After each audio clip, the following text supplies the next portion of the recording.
Hi, it's Vincent from BMW Waterbury. Today I'd like to talk to you about tire warning lights. Many of our customers call in with a concern of a warning light on their dashboard, which you can see is illuminated in yellow right here.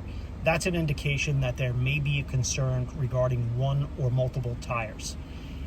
The main screen will explain what tire or which tires have the issue. This is displayed in yellow as 19 psi. Versus the other tires, which are at 42 and 39. So clearly there may be an issue with the left rear tire right here.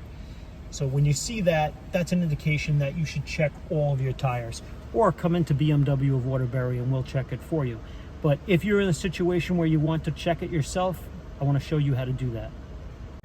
Your tire pressure inflation should be listed right on the sticker, driver's side door jamb.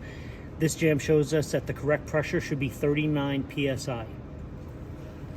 Now we've corrected the tire pressure, we're going to go back in the vehicle and reset the system.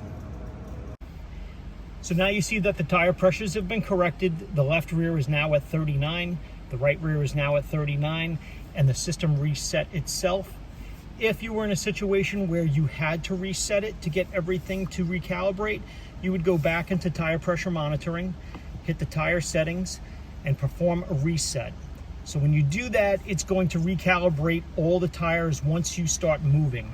It may take about 5 miles before it actually resets, but it will.